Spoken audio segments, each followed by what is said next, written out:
Hello everyone, कैसे हो आप सब।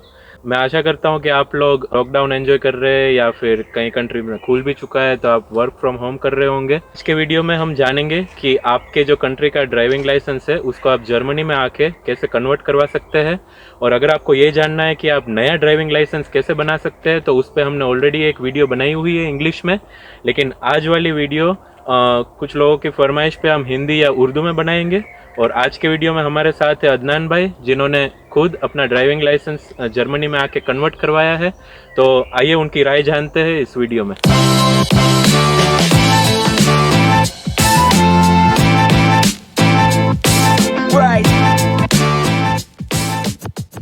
उम्मीद करता हूँ आप सब खैर खैरियत से होंगे और लॉकडाउन एंजॉय कर रहे होंगे।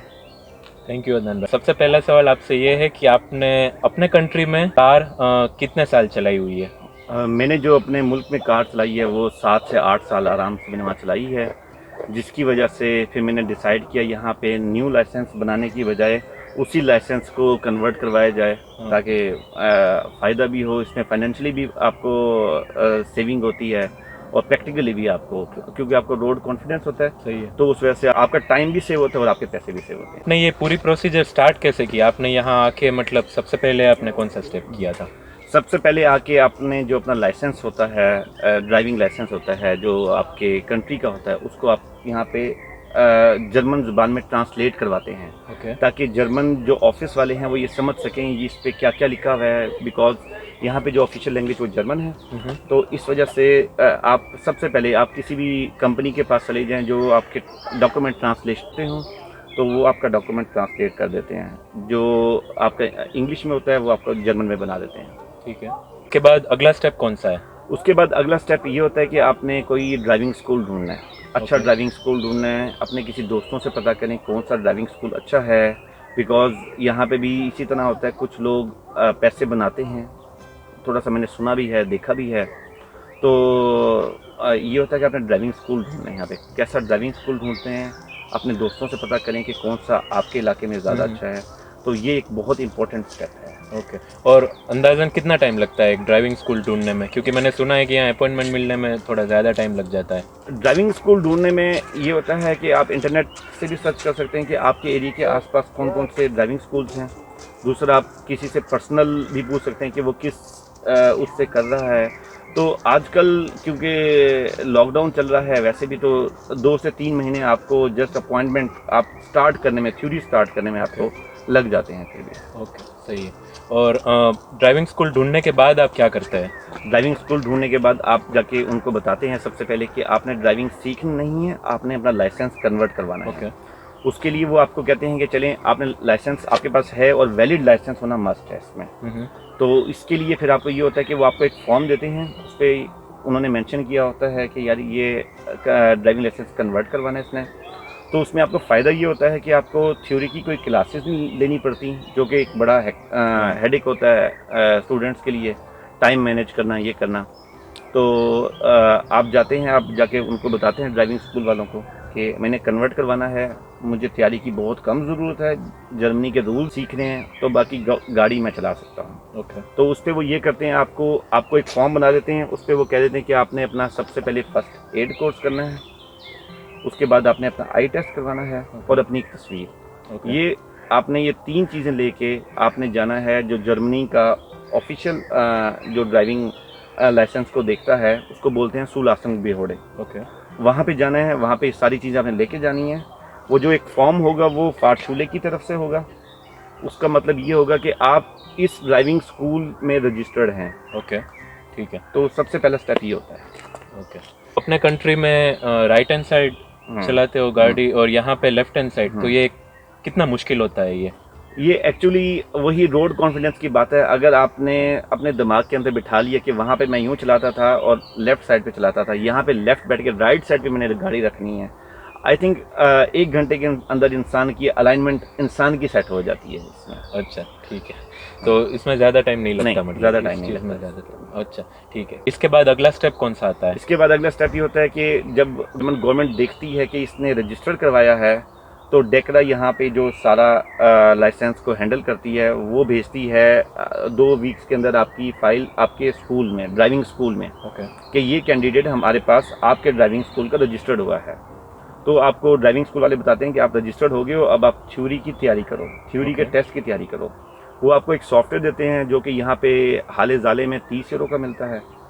30 यूरो का आपने वो परचेज़ किया, उसके अंदर 1050 सवाल होते हैं, आपने जस्ट एक दफ़ा रिवाइज करने हैं। उसमें रूल्स होते हैं, साइंस होते हैं, किसकी प्रायोरिटी है, किसने पहले गाड़ी गुजारनी है, लेट्स सपोज, वो सारी की सारी चीज़ें हैं। तो वो आपने तैयारी करनी होती है और उसके बाद आप जाके थ्योरी अपने ड्राइविंग स्कूल जाते हो, उनको बताते हो कि आप की तैयारी मुकम्मल हो गई है थ्योरी की। तो सम टाइम वो कहते हैं चलो आप हमें एक पेपर, आप हमें एक वैसे ही फर्जी पेपर आप हमें दो, हम देखते हैं कि आपकी तैयारी है कि नहीं। अच्छा। तो वो लेते हैं। अगर लेट्स सपोज आपकी तैयारी ज़्यादा ही अच्छी, आप कॉन्फिडेंट हो, तो आप उन्हें कह दो मेरी तैयारी है, मैंने जस्ट गवर्नमेंट का ही पेपर देना है, ठीक है, टेस्ट देना है। टेस्ट में 30 सवाल होते हैं, तो वो आपको एक अपॉइंटमेंट दे देते हैं। यूजुअली 1 हफ्ते के अंदर मिल जाती है अपॉइंटमेंट। तो आप अपॉइंटमेंट लेते हैं और जाके अपना टेस्ट देते हैं, और जैसे ही आप टेस्ट का आखिरी सवाल ख़त्म करते हैं और फिनिश पे क्लिक करते हैं, आपको रिजल्ट पता चल जाता है कि आप थ्योरी में पास हो गए हैं कि नहीं हुए। ओके। और अगर मान लीजिए कि आप पास नहीं हुए तो फिर आगे क्या करना है? पास नहीं हुए तो वापस घर आके दोबारा 1050 सवाल की तैयारी दोबारा करनी है, रिवाइज करना है। बेसिकली इसमें ये होता है कि आपने 92 नंबर लेना मस्ट होते हैं 100 में से। ओके। तो अगर आपने 92 नंबर ले लिए हैं तो आप पास हैं, अगर आप 90 या बिलो 90 आए हैं तो आप फेल हैं। ओके। तो आपने दोबारा एक अटेम्प्ट करनी है उसकी, और उसकी फीस मेरा ख्याल 23 यूरो है। ओके, मतलब हर अटेम्प्ट की एक दफ़ा थ्योरी के टेस्ट की फीस 23 यूरो है जो आपने देनी है। तो फिर क्योंकि ये पेड है तो इसमें आप अनलिमिटेड अटेम्प्ट कर सकते हैं या इसमें आप 2 से 3, इसमें मैंने तो फर्स्ट अटेम्प्ट में पास किया था, मुझे इसका तो एक्सपीरियंस नहीं है, बट मैंने जो सुना है इसमें यह कि 2 अटेम्प्ट में अगर आप फेल हो जाएं तो फिर आप 1 महीने के बाद दे सकते हैं। ओके। वो 1 महीना इसलिए होता है कि आप बार बार सवाल रिवाइज करें, बार बार रिवाइज करें, ताकि आप की तैयारी अच्छी हो, 30 अटेम्प्ट में आप पास। तो मतलब पहले जो 2 अटेम्प्ट है वो आप तुरंत ले सकते हैं, एक के बाद एक ले सकते हैं, लेकिन जो तीसरा अटेम्प्ट है वो थोड़ा टाइम के बाद मिलता है। बट टाइम मुझे करना श्योर नहीं है, तो लेकिन थोड़ा टाइम के बाद मिलता है। ओके। और मान लीजिए कि अगर आपने पास कर ली है एग्जाम, तो उसके बाद की प्रोसीजर क्या है? पास कर ली है तो आपका रिजल्ट ऑटोमेटिकली चला जाता है आपके ड्राइविंग स्कूल में। तो ड्राइविंग स्कूल वाला जब देखता है कि आपने वो पास कर लिया है थ्योरी का टेस्ट, अब आता है आपका प्रैक्टिकल का। अब आपके पास ऑप्शंस होते हैं। आप ड्राइविंग स्कूल वाले को इंसिस्ट करें कि मैंने सीधा टेस्ट देना है, मैंने कोई घंटे, जिस तरह अगर एक बंदा नॉर्मल ड्राइव कर रहा है ना, नॉर्मल ड्राइविंग लाइसेंस कर रहा है, तो वो घंटा पहले गाड़ी चलाता है, कुछ घंटे गाड़ी चलाता है सड़कों पे, ताकि उसको पता चल जाए रूल्स का। अगर आपका ड्राइविंग स्कूल वाला बंदा अच्छा है तो वो डायरेक्ट भी आपका टेस्ट करवा सकता है, लेकिन यहाँ पे जो रिकमेंड करते हैं कि आप कुछ घंटे चला लें गाड़ी, ताकि आपको गाड़ी की नो हाउ भी हो जाए और आपको सड़कों की, ट्रैफिक की, और जो राइड्स हैं, जो ड्राइविंग स्कूल वाला बंदा साथ बैठता है जब आप गाड़ी चलाते हो, कि आप गाड़ी ठीक भी चला रहे हो कि नहीं चला रहे, उसको भी आइडिया होता है, वो भी कॉन्फिडेंट होता है कि यार ये बंदा गाड़ी चला सकता है जर्मन रोड्स पे। ठीक है। और मतलब इंडिया में तो हमारे ऐसा होता है कि उसके पास भी एक्सेलरेटर, क्लच है, अपने यहाँ भी ऐसा है कि उसके हाथ में कंट्रोल है या सब आप ही के हाथ में है? नहीं, यहाँ पे हमारे हाथ में भी होता है और वो ड्राइविंग जो स्कूल वाला है उसके हाथ में भी होता है। अच्छा। क्योंकि उसके पाँव के पास भी सब चीज़ें मौजूद हैं, वो ब्रेक भी लगा सकता है, वो आपकी रेस भी बढ़ा सकता है, वो सब कुछ कर सकता है। यहाँ पे भी गाड़ी के दोनों तरफ सिर्फ स्टीयरिंग नहीं होता, बाकी सब कुछ, दोनों चीज़ें से हैं। दोनों चीज़ें। अच्छा। और दूसरी एक बात मैंने ये भी सुनी है कि यहाँ पे आपको नाइट को भी ड्राइव करवाते हैं, हाईवेज पे भी ले जाते हैं, जो कि मतलब ऑब्वियसली दूसरे कंट्रीज में भी है, लेकिन ये जो नाइट वाला जो ड्राइविंग वाला है वो थोड़ा अलग है, तो इसके बारे में आप कुछ बताएंगे? नहीं, यहाँ पे अगर बंदा कोई नया लाइसेंस कर रहा होता है तो उसको बेसिकली थोड़ा सा बताया जाता है कि नाइट में जो ड्राइविंग होती है वो थोड़ी सी डिफिकल्ट होती है, बिकॉज जो लाइट की बीम आ रही होती है आंखों में, तो इंसान को थोड़ा सा दिक्कत होती है। सही। तो लेकिन अगर आप लाइसेंस कन्वर्ट करवा रहे हो तो नहीं, तो कोई आपके यहाँ पे बोलते हैं जोंडर फार्ट, तो कोई जोंडर फार्ट स्टूडेंट नहीं होते आपके। बस आप चलाएं। मैंने अब 14 आवर्स लिए थे जो रोड पे गाड़ी चलाई थी अपने ड्राइविंग स्कूल वाले के साथ, उसके बाद मेरा लाइसेंस पास हो गया था। तो अब मैंने जो 14 चलाई है वो दिन में ही चलाई है, सिर्फ 12 to 6 के दरमियान ही मैंने अपॉइंटमेंट अपनी रखी थी। तो मैंने ना रात के चलाए हैं, ना मॉर्निंग जिस तरह होता है, ना ऑटोबान इस तरह, क्योंकि ड्राइविंग स्कूल वाले ने देख लिया था कि बंदा गाड़ी चला सकता है, लेकिन इसको थोड़ा सा अब मैं जर्मन रोड के मुताबिक इतना वेल ट्रेंड कर दूं कि इसको कोई इन फ्यूचर कोई एक्सीडेंट्स ना हो। अच्छा, सही है। यहाँ पे कार चलाने में सबसे ज़्यादा दिक्कत कहाँ पे आती है?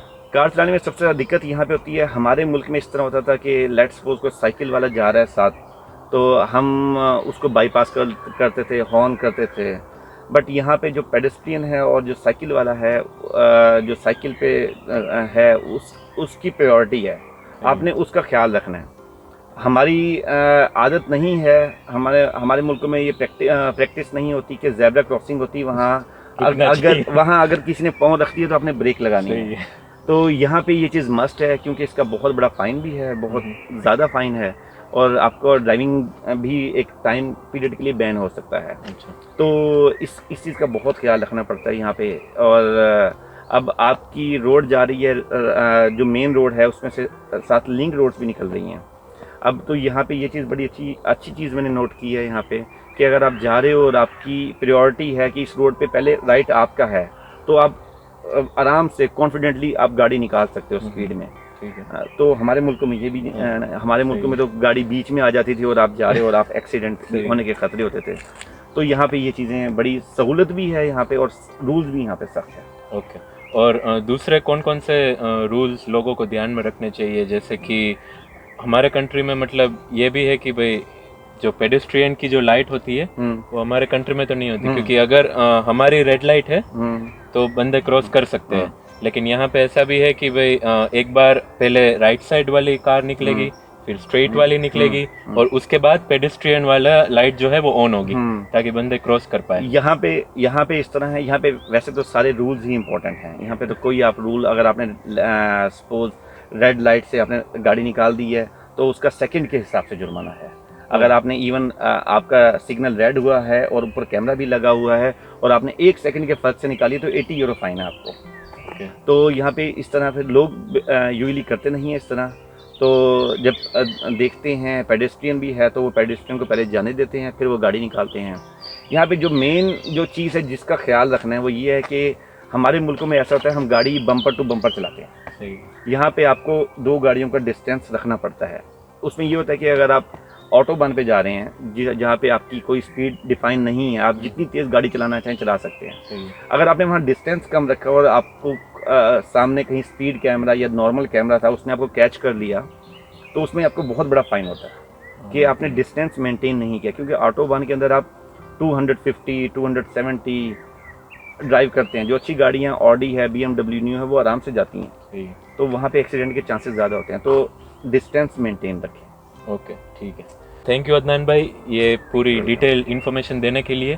तो जो लास्ट मिनट है उसमें आप स्टेप बाय स्टेप हमें सारी प्रोसेस एक बार बता सकते हैं ताकि लोगों को आइडिया हो जाए कि भाई मुझे किस तरह आगे बढ़ना है? सबसे पहले अपना लाइसेंस जो है, ड्राइविंग लाइसेंस नेशनल, उसको जर्मन ज़बान में कन्वर्ट करवाना है, उसको तब्दील करवाना है। फिर आपने ड्राइविंग स्कूल ढूंढना है। आपने ड्राइविंग स्कूल ढूंढ लिया, फिर आपने ड्राइविंग स्कूल रजिस्टर्ड करवाना है। एक सुलास्तुंग बिहोड़े यहाँ पे होता है जो जर्मन गवर्नमेंट का है, ताकि उनको पता चले कि आप इस स्कूल के साथ रजिस्टर्ड हैं। फिर आपने थ्योरी का टेस्ट देना है। थ्योरी का टेस्ट पास करने के बाद आपने गाड़ी चलानी होती है अपने ड्राइविंग स्कूल वाले के साथ। आप कुछ घंटे गाड़ी चलाते हैं कि आपका रोड के रूल्स भी पता चल जाएं और आप उसको भी पता चल जाए जो आपके साथ बैठा हुआ है ड्राइविंग स्कूल वाला, कि आप कितनी अच्छी गाड़ी चला सकते हैं, ताकि मुस्तकबिल में एक्सीडेंट की शरह मज़ीद कम हो सके। और टेस्ट पास करने के बाद प्रैक्टिकल का आपको लाइसेंस मिल जाता है। वो जो लाइसेंस मिलता है वो थोड़ा सा डिफरेंट इस सेंस में होता है कि जो नॉर्मल लाइसेंस होता है उसमें 2 साल का प्रोबेशन पीरियड होता है। कुछ लिमिट्स होती हैं कि अगर आपने उन लिमिट्स को वायलेट किया या लिमिट्स क्रॉस की तो आपका ड्राइविंग लाइसेंस बैन हो सकता है एक टाइम पीरियड के लिए। इसमें ये होता है कि आप जो कन्वर्ट करवाते हैं लाइसेंस, उसमें 2 साल का प्रोबेशन नहीं होता। अगर आपने छोटी मोटी गलती की तो आपको फ़ाइन भरना पड़ सकता है, तो आपको वो टाइम फ्रेम और दोबारा कोई एक आधा कोर्स करना, इन चीज़ों से आप बच जाते हैं। तो इसमें आपका कन्वर्ट करवाने में आपके पैसे भी बचते हैं और आपका टाइम भी बहुत बचत होती है। तो मैं तो पर्सनली रेकमेंड यही करूँगा, अगर आपके पास लाइसेंस है और वैलिड लाइसेंस है तो आप कन्वर्ट करवाएं लाइसेंस अपना यहाँ पे, जो कि बहुत ही इजी है और आपके काफ़ी पैसे भी बच जाएंगे उससे। सही है। सो थैंक यू अदनान भाई ये डिटेल्ड इन्फॉर्मेशन के लिए, और आई होप आप सबको ये वीडियो पसंद आई हो, और अगर फिर भी आपको कुछ डाउट्स है तो आप इनको कमेंट सेक्शन में लिख सकते हैं, और मैं या अदनान भाई उनको आंसर करने की पूरी कोशिश करेंगे, और अगर हो पाया तो हम दूसरी वीडियो भी बनाएंगे उन पे। तो आज की वीडियो में इतना ही, अपना ख्याल रखें कोरोना से एहतियात करें और मिलते हैं अगले वीडियो में।